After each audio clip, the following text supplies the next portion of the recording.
Very good morning to all of you, and especially to Your Excellency Vicky.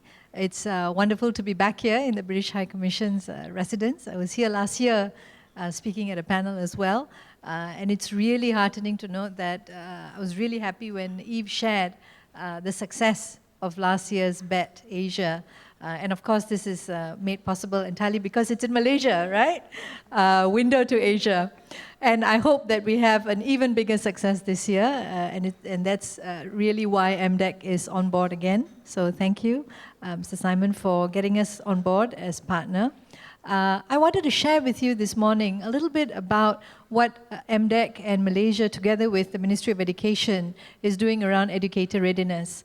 This is an agenda that is extremely important because, alluding to the fact that the High Commissioner mentioned earlier, it is an age of very much uncertainty. You know, we don't know what are the jobs that are coming, jobs that are here today may not be here tomorrow.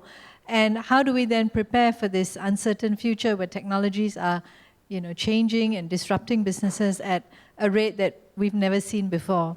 And so as the Malaysia Digital Economy Corporation, which is charged with looking at all angles of how do we prepare for the nation for this transformation into a digital economy, part of our role is also to look at talent. Right? Do we have the right kind of talent for this future of Malaysia? And so a couple of years ago, actually, we were very much inspired by the UK case study. And in fact, I was first acquainted with it at the Bett Show in London, right? So talking about global collaborations and connections and opportunities to be exposed to this kind of information, that was my first real taste of what computing in schools could mean, because that was the year after the UK had introduced computing in schools. And we were very much inspired by that. So we came back and we brought a lot of information back together with our very strong partner Ministry of Education. We are strong supporters of what the work that they believe and do. We brought back lots of resources and lots of learnings. And with that, we built a foundation for the new curriculum that we now have in schools in Malaysia, which is to actually integrate computational thinking and computer science into our school system. So in the UK, computing is introduced as a subject, I believe.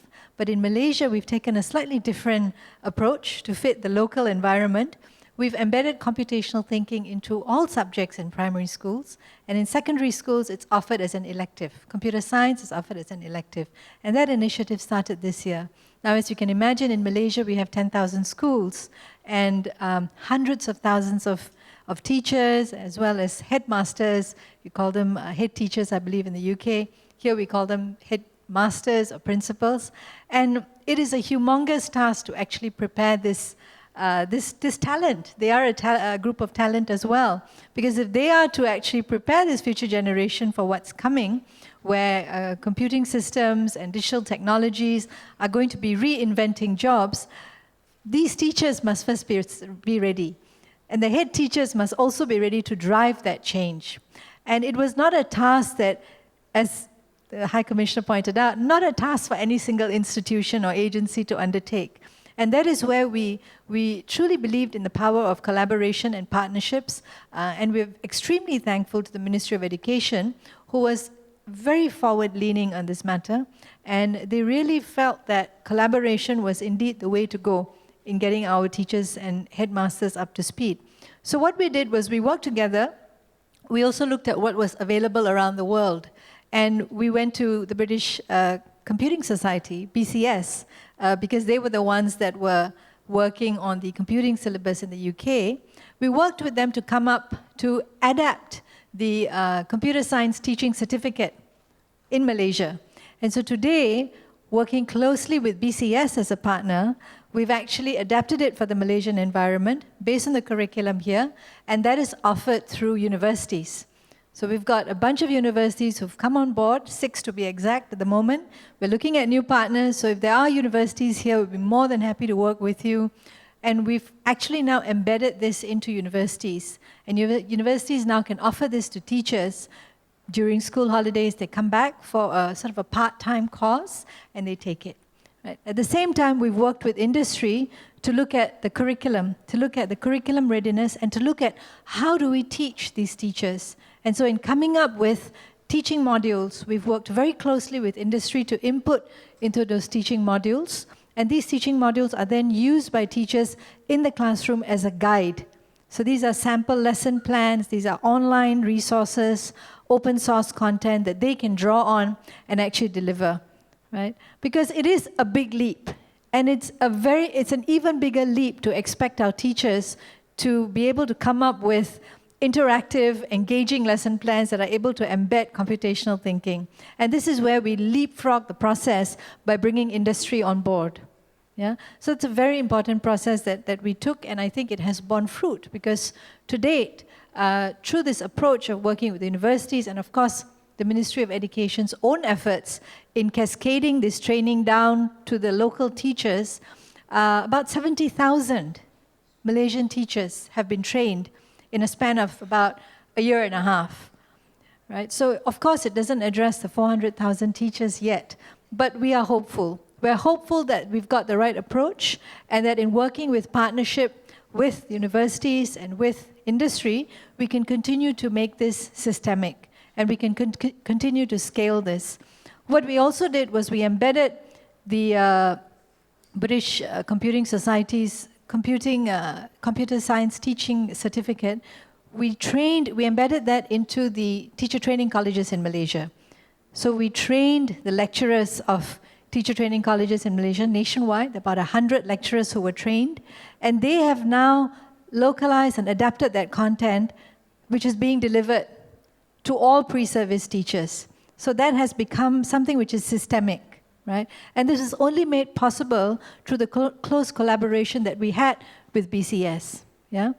The other thing that we looked at is, as I mentioned, teachers are one aspect of it, but school leaders, and I think there are a few school leaders in the room, that you can make or break change, right? And we've come across enough case studies in our experience whereby, the teachers are passionate, the school leader then pours cold water, or doesn't believe in that change, or is stuck in, a different sort of a generation, and the initiative completely fails. Right? On the flip side, we've also seen school leaders who, despite his teachers' lackluster take-up of digital technologies and what's happening with problem solving and design thinking, the leader has driven that forward.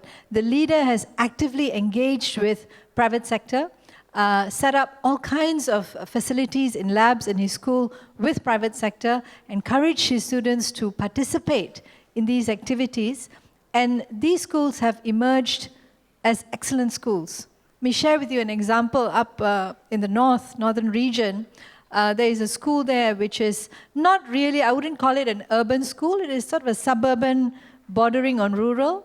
And the headmaster, the principal, is extremely progressive. He actively welcomed private sector. He welcomed manufacturing companies, industrial companies in his area to come in and actually talk to them about how they can get these kids up to speed. And there were a lot of detractors, because they were saying, how the kid's going to focus on the academic studies, the teachers are going to have too much to do, and it went on and on and on. But he persevered, he continued. And any private sector partner that came and offered him anything, he said, I'll take it, and let me see how I can work with this. Lo and behold, at the end of last year, his school actually emerged top in the Year 6 National Assessment Examinations. So, sometimes we're stuck in this thing where academic is everything. But if we open ourselves up and we sort of look outside at what the industry is doing and how things are changing, this really brings an impact to the students' mindset and their ability to be exposed to new thinking as well. So these are some of the experiences we've had. We've also worked with, besides the UK, we've also worked with the International Society for Technology and Education, ISTE, which, as some of you may know, in EdTech, they've come up with standards that are being used in about 40 countries around the world. And because school leadership is extremely important, we introduced the ISTE standards with the Ministry of Education support, of course, into the Aminuddin Baki Training Institute. This is an institute which trains school leadership. And these lecturers have now been certified as coaches in ISTE standards. And they are then now cascading and teaching this to school leaders around the country. And we hope that, over time, it's not going to be a switch that we turn on and things change tomorrow, but we hope that we are putting in place the right pieces. We have the right partners on board. MDEC is merely, we're a facilitator of these partnerships. A lot of the heavy lifting is done by the Ministry of Education, so credit entirely goes to the Ministry of Education, but we facilitate these partnerships. And that is the thing that we know best how to do. And I think in that respect, we're completely aligned with the vision of Bett, because Bett is really about bringing people together, partnerships, facilitating partnerships, and so on. So, it's a no-brainer for us to be supporting this show. I'm really looking forward to the case studies that are going to be shared. We're going to be getting some of the people we have been working with. We've suggested those names to Bett to invite them as speakers. And we hope that more of us can learn, but also we want to learn. We want to keep learning and looking at how do we make things better, how do we do things faster, more effectively, because as I said, the rate of technology evolution is growing at unimaginable pace, and we need to keep up. So that's something that we're really looking forward to doing as well.